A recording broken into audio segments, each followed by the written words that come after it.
Je vais vous donner un autre exemple qui vous concerne tous, surtout toujours sur l'intelligence animale, de ces petits insectes qui n'ont pas de cerveau, parce que ça aussi, ça faisait partie des idées fausses. On disait, bah, pour être intelligent, il faut avoir un cerveau, puis un gros cerveau, et comme nous, on a un gros cerveau, on est super malin. Pas du tout, on se rend compte que des tas d'animaux qui n'ont pas de cerveau, qui ont un cerveau minuscule, sont extrêmement intelligents. Et par exemple, la fourmi a un sens de l'orientation incroyable. Et c'est pas comme on disait avant, c'est l'instinct. Non, pas du tout.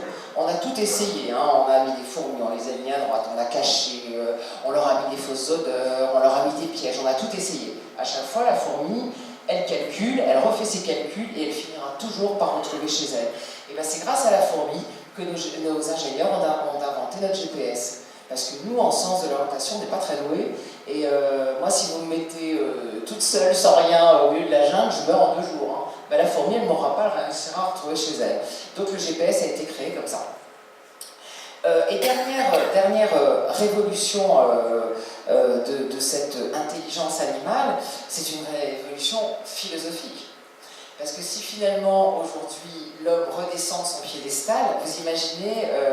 qu'est-ce que ça veut dire? C'est dingue, ça veut dire que tout d'un coup, nous sommes en train d'accepter une vérité première, mais que nous ne voulions pas accepter, c'est que nous sommes en fait un animal comme les autres. Un animal évolué, certes, un animal abstrait. Nous avons tendance à inventer des abstractions qui sont extraordinaires, hein. C'est clair, je ne suis pas en train de dire que l'homme est nul, enfin que l'humain est nul, loin de là. Nous allons sur Mars, nous avons créé l'ordinateur, nous créons des œuvres d'art magnifiques, etc. Mais nous sommes un animal comme les autres. Et ça, c'est une vraie révolution philosophique. Et alors, il y a un aspect que moi j'aime énormément dans ce domaine, c'est de voir la sagesse des animaux. Et il y a plein de livres qui sortent en ce moment. Doreen Shai a écrit La sagesse des animaux. Là, je viens de lire un livre d'une Allemande, je suis désolée, je n'ai pas noté son nom, je me souviens plus de son nom, mais qui s'appelle La sagesse des loups, qui est impressionnant comme livre. Et là, il y a Philippe Dubois, qui est ornithologue, qui vient de sortir Petite philosophie des oiseaux. Et c'est vrai que tout d'un coup, ces gens vous expliquent à quel point les animaux ont une vraie sagesse. Une vraie sagesse. On parlait des chevaux tout à l'heure, par exemple. Les chevaux, comme certains d'autres animaux, il n'y a pas que, mais les chevaux sont un très bon exemple. Il y a une violence chez les chevaux. Bien sûr, il y a une violence chez beaucoup d'animaux. Mais par rapport aux hommes, enfin aux humains, ils ritualisent leur violence. C'est-à-dire que leur violence, elle a un rôle avec des rites.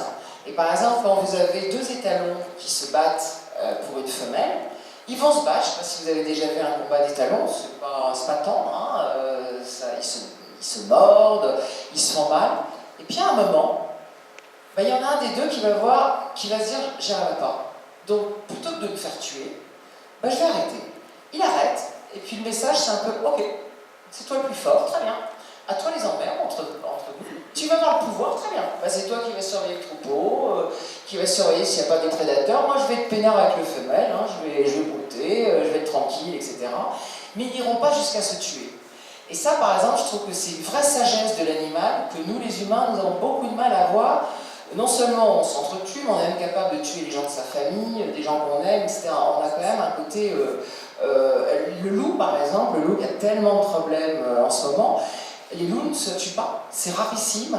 Cette personne qui étudie la sagesse des loups, elle étudie les loups depuis 20 ans à Yellowstone, elle dit qu'en 20 ans, elle a vu un loup se faire tuer. Les loups, quand ils se battent, c'est très violent. Ils se font très peur, ils hérissent, ils se font peur, ils se mordent, ils se font mal, hein, ils se font vraiment mal, hein, ils peuvent s'arracher une oreille. Enfin, je ne dis pas du tout que c'est tendre et il y a de la violence, mais c'est excessivement rare qu'ils se tuent. Et entre nous, ils ont raison. C'est pas très malin de tuer les gens avec qui on est. C'est pas, ça affaiblit nos forces. Donc voilà, par exemple, une des sagesses des animaux qui peuvent nous inspirer. Une autre sagesse de l'animal, c'est de profiter du temps présent. Il y a quand même que nous, on va tout le temps arrêter le passé. Je pense que vous êtes comme moi je suis pareil. On se dit toujours, j'aurais dû faire ça, là j'ai pas été bonne, si j'avais fait ça, je serais mieux. Si, vous savez, on dit souvent, on fait pas un monde avec des si. Mais on peut pas... et puis alors on adore le futur. Plus tard je serai comme ça, plus tard j'aurai plein d'argent, puis plus tard je serai comme ci, etc. L'animal, il prend le temps comme il est. Et c'est une des sagesses. Et j'avais une copine qui m'avait envoyé une photo que j'aime beaucoup. on voit un chien avec son maître sur un banc. Et puis avec des bulles, on voit ce qu'il pense. Alors l'homme, il y a une super gonzesse, une grosse voiture, un gros paquet d'argent, enfin il pense à plein de trucs, il rêve de plein de trucs. Puis le chien, vous avez la même photo, il y a le banc avec l'homme et l'animal. Le chien, il est juste content du temps présent, il se dit c'est chouette que celui que j'aime, c'est mon humain à moi, on prend du bon temps, la vie est belle, on n'a pas de prédateurs, on a bien mangé, je profite de la vie.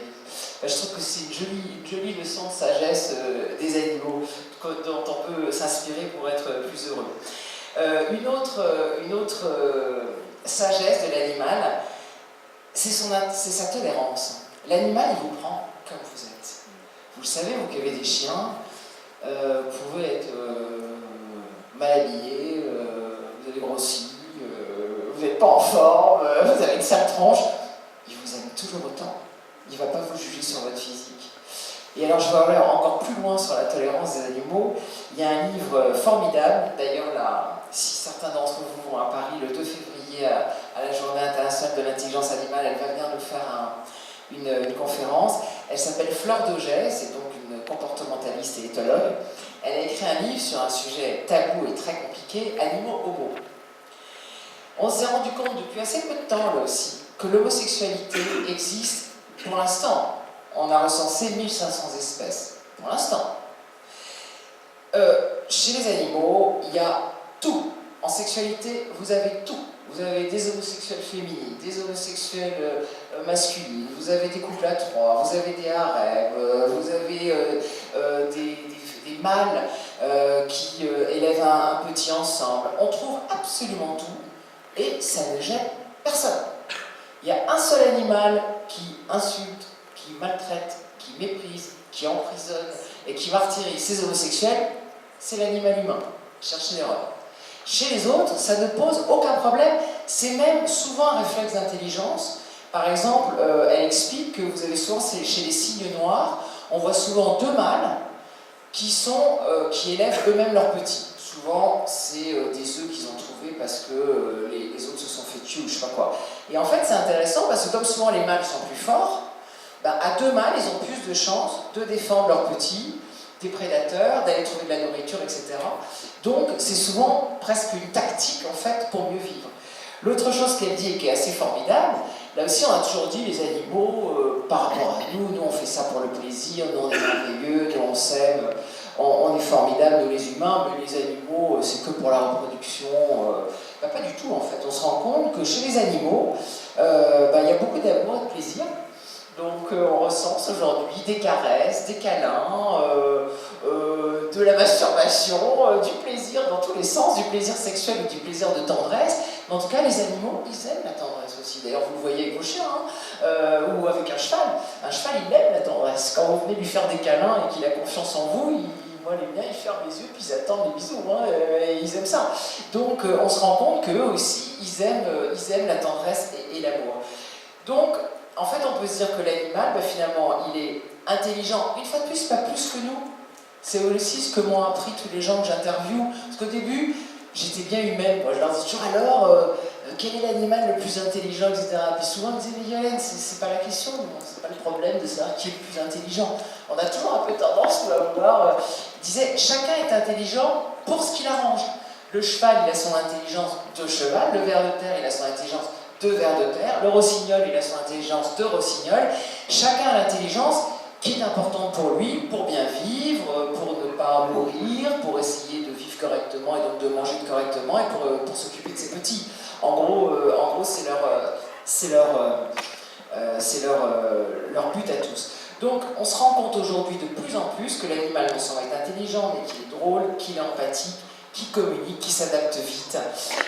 Et c'est donc une vraie révolution. Alors ce que je vous propose maintenant, parce que je vous ai beaucoup parlé, je ne vous ai pas montré grand-chose, si Corinne veut bien venir m'aider, parce que je suis un peu nul, je suis désolée pour mettre les vidéos sur Donc je vous propose de regarder des vidéos que j'avais mises sur le site, qui sont des vidéos sympas, pour prendre un peu de bon temps ensemble.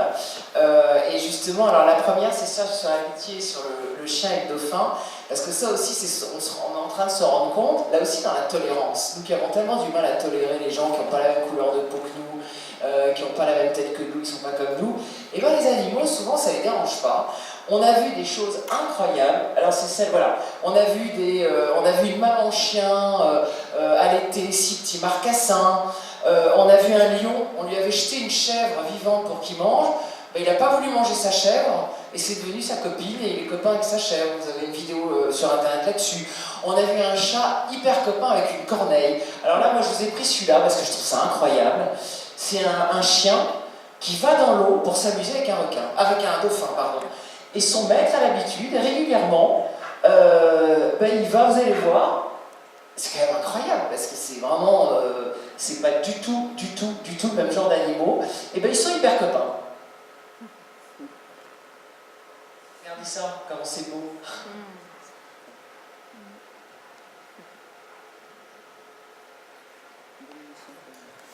Alors après on en a une autre, c'est là on va encore continuer avec le chien qui fait de la luge.